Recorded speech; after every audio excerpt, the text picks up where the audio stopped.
How hard is it to make a fairy tale animated movie? Really, how hard? God, I just watched Charming.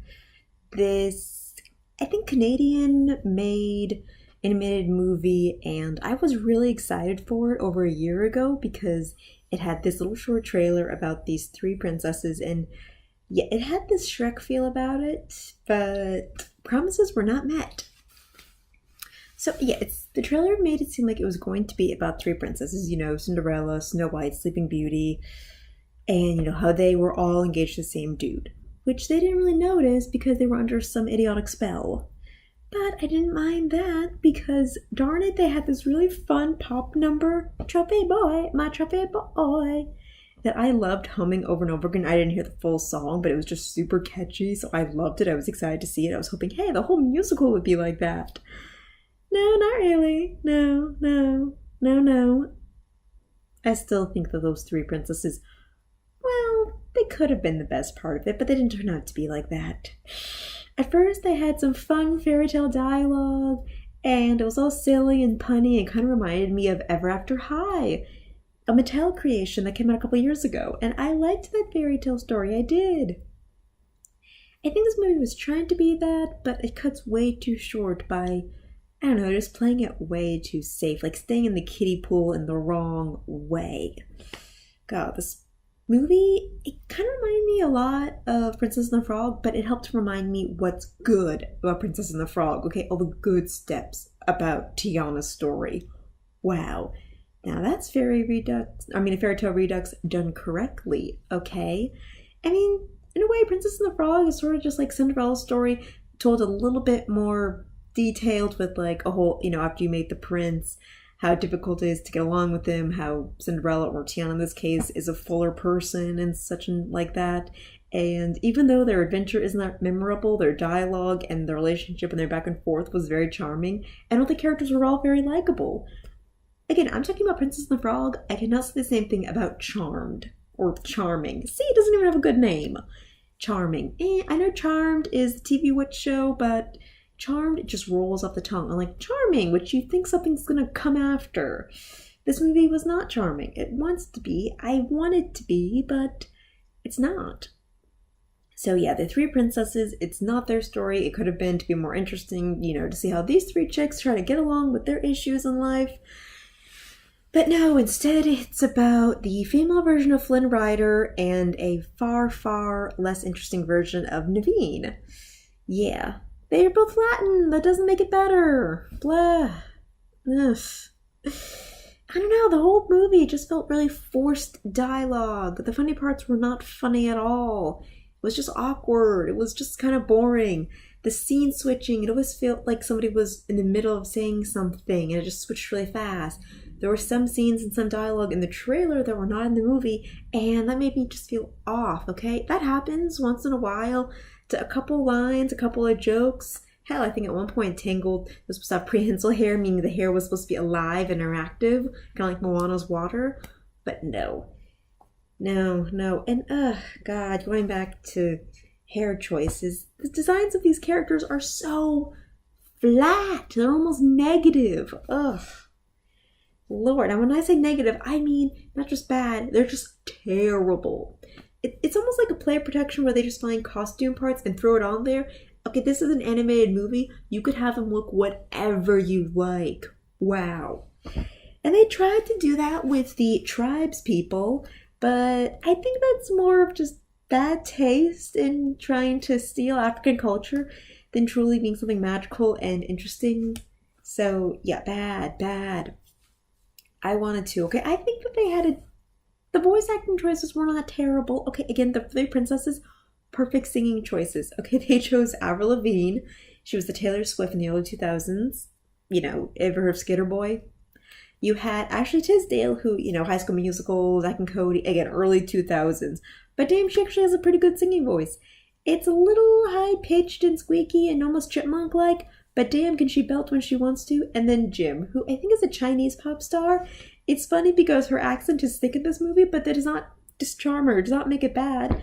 What's bad is that they don't really give these ladies much to do except seem like idiots, which isn't cute, okay? If a movie's supposed to be reduxing the whole boringness of princesses, it's not doing a great job by making our princesses dumb and unlikable. No, bad. Yeah, and Demi Lovato is supposed to play the brainy brunette, the female love interest and all that. Yeah, I get it. She never fell in love, but God, she's just not interesting. She's almost like more a Boo than Flynn. And yeah, that's not a charming character. That's not somebody you really want to follow. I mean, Monkey's cute, but he's not really worthy. Ugh. Why did I think this movie was worth seeing? Other reasons. Okay, we got The Quest for Camelot, Anastasia. I love strange magic, even if no one else in the world does. Disney is not the only one that knows how to make a fairy tale movie. I don't get why no one else does. There's still plenty of fairy tales in the world that haven't been used. So why? Yeah, and I'm not against the idea of a prince movie. Really, I think boys do want to dip into that fairy tale magic and stuff like that. Apparently, there are pretty magical boys these days, okay? Princes want to be elegant. They don't want to just be princesses. Some do, but some princes want to have that feeling of, elegance and charm and, love will break your spell and all that. It exists. That does exist. The need to be pretty, but still adventurous, okay? There is that need to have adventure while looking good that dudes feel too. Oh, God.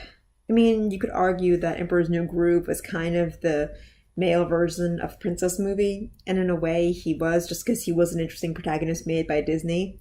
He didn't sing, but he still has a damn good theme song. And yeah, this movie even tries to give little inner monologues to its prince, but its prince is so boring that no one cares.